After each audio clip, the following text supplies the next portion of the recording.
गरके कसं खातंय गरके उतरायचं पण ते गरके खातच आलं कारण आलं असं एक मोठं तिथं दगड आहे त्या दगडावर येऊन टच झालं की ती कलटी खाली की स्फोट झाला की मोठ्याने आरडली की आमचं मालक तिथंच होतं.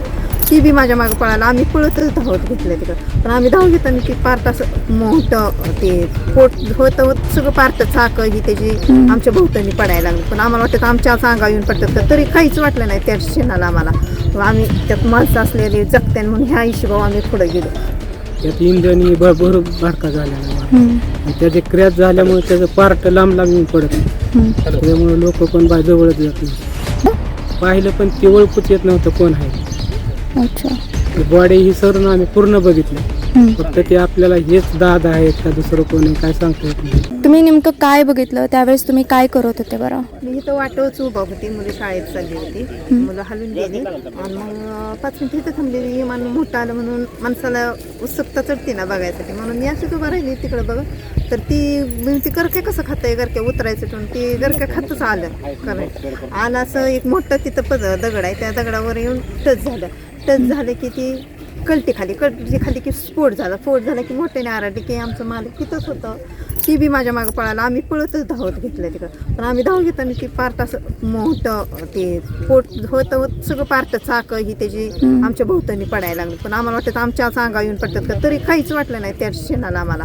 आम्ही त्यात माणसं असलेली जगत्यान म्हणून ह्या हिशोबावर आम्ही पुढे गेलो पण काहीच त्यात उपयोग नव्हते सगळे जवळ खाली झाले. कशी म्हणजे अपघात नेमका कशा प्रकारे झाला? सुरुवातीला ते प्लेन कसं आलं नंतर कशा प्रकारे लँड करायला बघतो कारण जी पट्टी आहे रनवे तो जवळच आहे गेलतं की पण तिथं थांबलंच नाही ती नंतर असं आलं चक्कर मारून गावाकडून आल्यानंतर हिथं आले या तारेच्या वरती गरकी खाल्ल्याबरोबर वर जायचं ती आड्या सरल्याबरोबर दगड होता त्या दगडावर असं उलट झालं की ती खाली कलटी खाल्ली की ती स्फोट झाला की मी मोठ्याने आरडल्याबरोबर ते बी आलं पळत आम्ही सगळीच धाव घेतली तिकडं पण तोपर्यंत जाळ असं लय मोठं झाला ते असं बघण्यासारखं दृश्य होतं लयच मोठं. तोपर्यंत तिकडून आले लोक पण ते काही विजू शकलीच नाही लवकर अर्ध्या तासाने.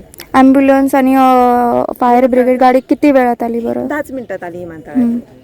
तुम्हाला वाटलं होतं त्यात अजित पवार असतील? आम्हाला माहिती बी नव्हतं जे नंतर टाकल्यानंतर कळालं की दादाच होतं म्हणून. बँकेतली नेलं झाकायसाठी उचलण्यासाठी आणि मग ॲम्ब्युलन्समध्ये घातलं म्हणजे कोण होतं दादा होतं म्हणून. म्हणजे जेव्हा इथून घेऊन गेले त्यावेळेसही माहित नव्हतं समजतच नव्हतं कुणाला काही विचारायचं का समजत नव्हतं. सगळेच घाबरले होते. सगळ्यांच्या पोलिसांच्या बी डोळ्यातनी अश्रू होतं ते काढताना. बाहेर 2 साईडला होते आत 4 होते. ट्रॅक्टरने ओढून काढलं मग आमचा ट्रॅक्टरने.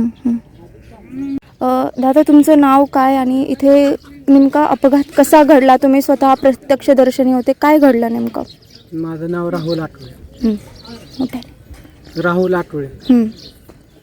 इथे विमान क्रॅश झालेलं ते विमान आलं थोडं असं होत खाली पडलं आणि पोट झाल्यानंतर त्याच्यात काही लोक ही जळून खाक झाले आणि ते आम्ही विजाचा ह्याचा प्रयत्न केला पण काय ते आग इतकी होती की लोक जवळ जाऊ शकत आणि ती बॉडी ही जळून खाक झाल्या पण अग्निशामक ही आली ॲम्ब्युलन्स ही पण आली पण ते बी काय लोक वाचवू शकत नाही त्यामुळे ती घटना भयंकर घटना.